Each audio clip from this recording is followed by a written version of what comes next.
Assalamualaikum warahmatullahi wabarakatuh. Halo teman-teman, jumpa lagi bersama kami kelompok 4, yaitu Musyakira dan Andi Maria Ulfa.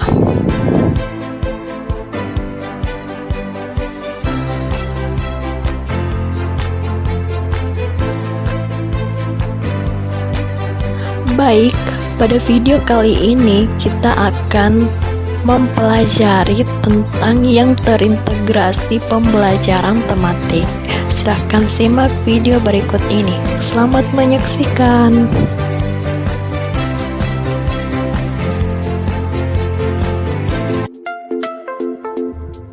Pembelajaran tematik integratif merupakan pendekatan pembelajaran yang mengintegrasikan berbagai kompetensi dari berbagai mata pelajaran ke dalam sebuah tema tertentu. Pembelajaran tematik integratif memiliki satu tema yang aktual, dekat dengan dunia siswa, dan ada dalam kehidupan sehari-hari.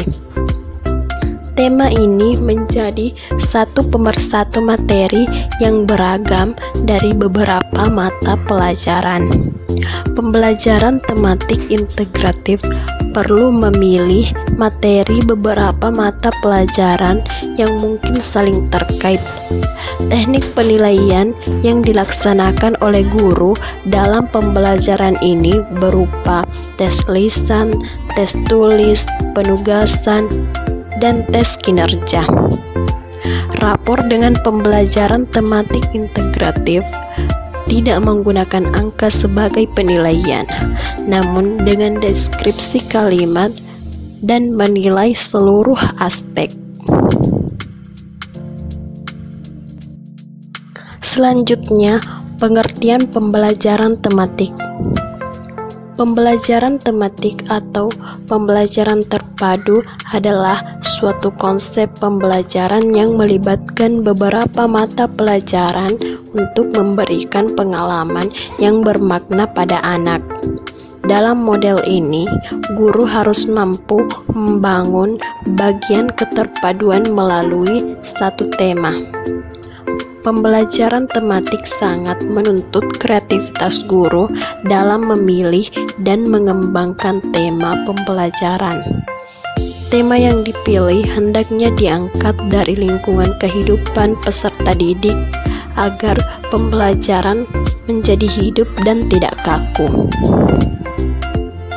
Selanjutnya, pengertian pembelajaran tematik integratif. Dalam kurikulum 2013 ini menggunakan pembelajaran tematik integratif dengan pendekatan saintifik. Pembelajaran tematik integratif merupakan pendekatan pembelajaran dengan mengintegrasikan berbagai kompetensi dari berbagai mata pelajaran ke dalam sebuah tema tertentu. Pembelajaran dengan pendekatan saintifik adalah proses pembelajaran yang dirancang sedemikian rupa agar peserta didik aktif mengkonstruksi konsep hukum atau prinsip melalui tahapan-tahapan, mengamati atau mengidentifikasi dan merumuskan masalah.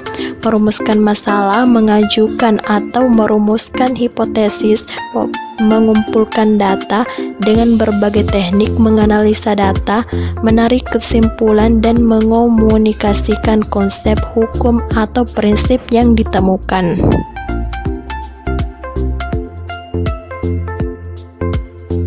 Selanjutnya, prinsip-prinsip pembelajaran tematik integratif. Yang pertama, pembelajaran tematik integratif memiliki satu tema yang aktual, dekat dengan dunia siswa, dan ada dalam kehidupan sehari-hari. Tema ini menjadi satu pemersatu materi yang beragam dari beberapa mata pelajaran. Yang kedua, pembelajaran tematik integratif perlu memilih beberapa mata pelajaran yang mungkin saling terkait. Dengan demikian, materi-materi yang dipilih dapat mengungkapkan tema secara bermakna. Yang ketiga, Pembelajaran tematik integratif tidak boleh bertentangan dengan tujuan kurikulum yang berlaku, tetapi sebaliknya, pembelajaran tematik integratif harus mendukung pencapaian tujuan utuh kegiatan pembelajaran yang termuat dalam kurikulum. Yang keempat, materi pembelajaran yang dapat dipadukan dalam satu tema selalu mempertimbangkan karakteristik siswa seperti minat, kemampuan, kebutuhan, dan pengetahuan awal. Yang kelima, materi awal yang dipadukan tidak perlu dipaksakan. Artinya, materi yang tidak mungkin dipadukan tidak usah dipadukan. Selanjutnya, manfaat pembelajaran tematik integratif. Yang pertama, siswa mudah memusatkan perhatian pada suatu tema tertentu. Yang kedua, siswa mampu mempelajari pengetahuan dan mengembangkan berbagai kompetensi dasar antar mata pelajaran dalam tema yang sama. Yang ketiga, pemahaman terhadap materi pelajaran lebih mendalam dan berkesan. Yang keempat, kompetensi dasar dapat dikembangkan lebih baik dengan mengkaitkan mata pelajaran lain dengan pengalaman pribadi siswa. Yang kelima, siswa mampu lebih merasakan manfaat dan makna belajar karena materi yang disajikan dalam konteks tema yang jelas. Yang keenam, siswa lebih bergairah belajar karena dapat berkomunikasi dalam situasi nyata untuk mengembangkan suatu kemampuan dalam satu mata pelajaran sekaligus mempelajari mata pelajaran lain. Yang ketujuh, guru dapat menghemat waktu karena mata pelajaran yang disajikan secara tematik dapat dipersiapkan sekaligus dan diberikan dalam 2 atau 3 pertemuan. Waktu selebihnya dapat digunakan untuk kegiatan remedial, pemantapan, atau pengayaan.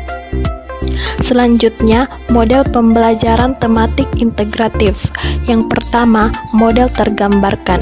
Dalam model tergambarkan ini, berbagai disiplin ilmu yang berbeda dan saling terpisah. Model ini memiliki kelebihan yaitu adanya kejelasan dan pandangan yang terpisah dalam satu mata pelajaran.